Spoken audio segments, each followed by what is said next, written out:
జగన్ జైలుకెళ్తాడా అన్న సస్పెన్స్ రోజుల్ని దాటేసి జగన్ జైల్లో ఎన్నాళ్లుంటాడన్న రోజులొచ్చాయి. సగటు పాఠకుడు, ప్రేక్షకుడు ఇవాళ అడుగుతున్న సగటు ప్రశ్న ఇదొక్కటే. జగన్ ఇక 14 ఏళ్ల దాకా లోపలే అంటూ సీఎం ఇచ్చిన షాక్ స్టేట్మెంట్ ఇప్పటికే ఎలక్షన్ కమిషనర్ దృష్టికెళ్లింది.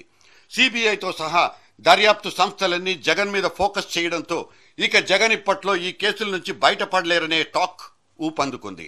దీనికి తోడు జగన్ తన ఎన్నికల ప్రచారం కోసం బెయిల్ ఇవ్వాలంటూ పెట్టుకున్న విన్నపం కోర్టులో వీగిపోయింది. అంతేకాకుండా గాలి జనార్దన్ రెడ్డి బెయిల్ విషయంలో అబాసుపాలైన జడ్జి వ్యవహారంతో న్యాయస్థానాలు ఇక బెయిల్ మంజూరు చేయడంలో మరింత కఠినంగా వ్యవహరించే సూచనలు కూడా కనిపిస్తున్నాయి.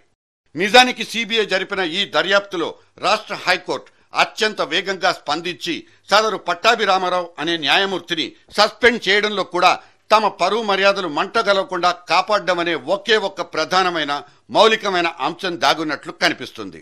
తాను సుప్రీంకోర్టు జడ్జిగా వెళ్లే ముందు ప్రధాన న్యాయమూర్తి లోకూర్ తీసుకున్న ఈ సంచలనాత్మక నిర్ణయంతో మొత్తం న్యాయ వ్యవస్థ మీద పడబోయిన ఒకానొక అపప్రద పూర్తిగా ఆగిపోయినట్లేనంటూ కొంతమంది జడ్జీలు సంతోషపడిపోయారు.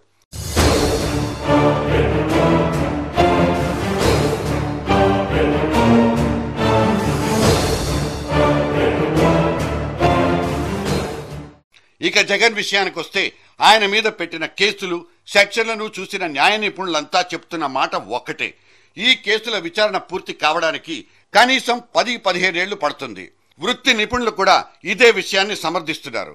వీటికి తోడు జగన్ విషయంలో కాస్త స్పీడ్ పెంచిన ఎన్ఫోర్స్మెంట్ డైరెక్టరేట్ ఇప్పుడిప్పుడే సిబిఐ వేసిన ఛార్జ్ షీట్లను తీసుకుంటోంది. తన పరిధిలో ఉన్న మనీ లాండరింగ్ లాంటి విషయాల మీద దృష్టి కేంద్రీకరించింది. అయితే ఈడీ తనంతట తాను స్వతంత్రంగా జగన్ కేసును దర్యాప్తు చేపట్టాలంటే స్పెషల్ కోర్టు అనుమతి కావాల్సి ఉంటుంది. ప్రతి చిన్న విషయానికి కోర్టుల అనుమతులు తీసుకోవాల్సి రావడం సాధారణంగా జరిగేదే.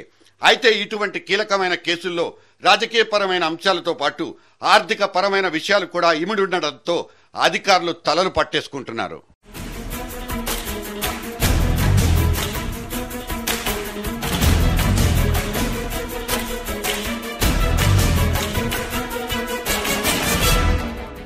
ఇవాల్టి సిబిఐ జగన్ కస్టడీ విచారణ అంశాన్నే తీసుకుంటే ఒక విషయం స్పష్టంగా చెప్పొచ్చు. తన 5 రోజుల కస్టడీలో సిబిఐ జగన్ ని ప్రశ్నించి రాబట్టిన నిజాలెన్ని, అసలు జగన్ తమ దర్యాప్తులో సహకరించడం లేదనే మాటల్ని పిటిషన్లలో స్వయంగా సిబిఐయే మొరపెట్టేసుకుంది. అందుకే తమకు జగన్ ని కస్టడీ ఇవ్వాలంటూ అర్జీ పెట్టుకుంది కూడా. ఇప్పుడు ఈ 5 రోజులు అయిపోయాయి, మళ్లీ విచారించాలి. కస్టడీ పొడిగించండి అంటూ పిటిషన్ దాఖలు చేసుకోవాలి. దానికి కోర్టు అడిగే ప్రశ్నలకు జవాబులు చెప్పుకోవాలి. సదరు సమాధానాలకు కోర్టు సంతృప్తి చెందాలి. అప్పుడే మళ్లీ కస్టడీ. ఈలోపు జగన్ బెయిల్ పిటిషన్లు వేసుకుంటే వాటిని ఖండించే ప్రయత్నాలు సిబిఐ చేసుకోవాలి. ఈ నిరంతర శ్రమలో సిబిఐకి సహకరించాల్సిన న్యాయవాదులు, వృత్తి నిపుణులు, పాలనా సిబ్బంది, దర్యాప్తు అధికారులు అలసిపోకుండా ఉండగలరా? ఎక్కడైనా తేడాలొచ్చి ఏ కేసైనా బెడిసి కొడితే అపరాధ భావంతో నలిగిపోకుండా ఉండగలరా? ఏతావాత చెప్పొచ్చేదేమిటంటే ఇటువంటి క్లిష్టమైన కేసుల్లో దర్యాప్తులు, కోర్టు విచారణలు ఒక పట్టాన తేలేవి కావు. అదేవిధంగా కింది కోర్టు నుంచి అత్యున్నత న్యాయస్థానాల వరకు జరిగే ప్రయాణ ప్రస్థానాల్ని కూడా ఇక్కడ పరిగణలోకి తీసుకోవాల్సి ఉంటుంది. జగన్ ఇప్పుడున్న పరిస్థితుల్లోనే ఇంకా సుదీర్ఘ కాలం కొనసాగడానికే అవకాశాలున్నాయని చెప్పడానికి ఇవన్నీ కొన్ని దృష్టాంతాలు మాత్రమే.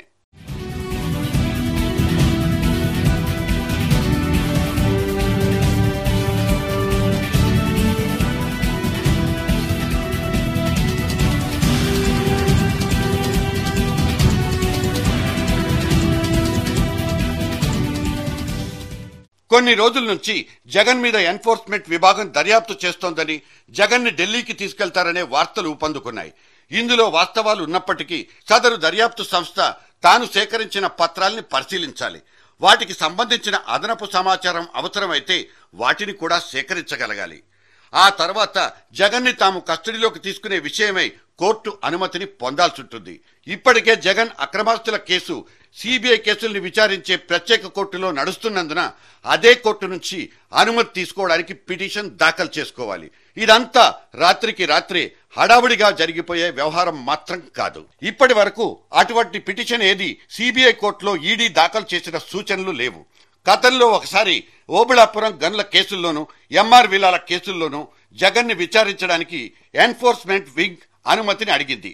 అయితే ఇప్పటికీ ఆ పిటిషన్ మీద కోర్టు తీర్పు ఇవ్వలేదు.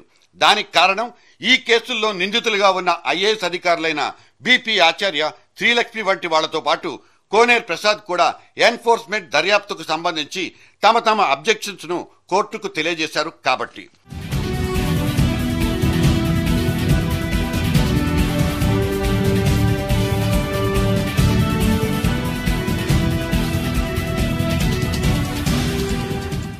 ఇక సిబిఐ అనేక కేసుల్లో ఇప్పటికే ఫైల్ చేసిన అదనపు ఛార్జ్ షీట్లను ఎన్ఫోర్స్మెంట్ కోర్టు నుంచి ఇంకా తీసుకోలేదు.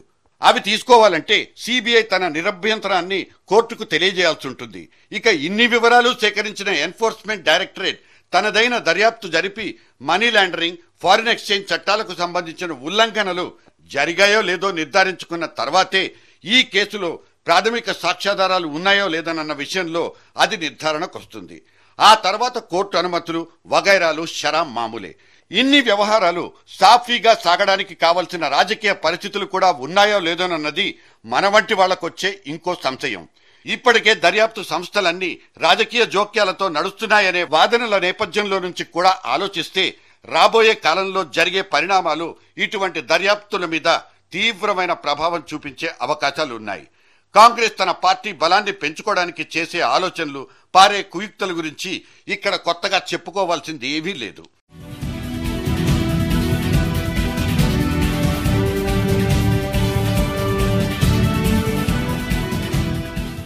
ఒక జగన్ తిరుగులేని శక్తివంతమైన నాయకుడిగా ఎదగడానికి ఈ కేసుల ప్రభావం ఎంత మేరకు ఉంటుందనేది అనేక విషయాల మీద ఆధారపడి ఉన్నట్లే జగన్ మీద ఈ కేసుల ప్రభావం చాలా కాలం కొనసాగుతుందని ఖచ్చితంగా కూడా చెప్పవచ్చు. దురదృష్టకరమైన విషయం ఏమిటంటే మన ఎన్నికల చట్టాల్లో దోషులు, నిందితులు శిక్ష పడిన వాళ్ల విషయంలో స్పష్టమైన ఖచ్చితమైన నిబంధనలు ఏవీ లేవు. అందుకే మన పార్లమెంటులో 160 మంది దాకా రకరకాల కేసుల్లో ఇరుక్కున్న వాళ్లే కనిపిస్తారు. జనక్షేత్రంలో నుంచి జగన్ దిగ్విజయంగా బయటపడితే ఈ కేసుల్లో ఆయన నిందితుడిగా రేపు రాజకీయ క్షేత్రంలో చక్రం తిప్పడానికి ఆక్షేపించగలిగే అంశాలు చాలా చాలా తక్కువ. అది ఆయన మీద దర్యాప్తు సంస్థలు చేసే నిర్ధారణ మీద, కోర్టులిచ్చే తీర్పుల మీద మాత్రమే ఆధారపడి ఉంటుంది. ఎన్ అన్ఎండింగ్ సాగా.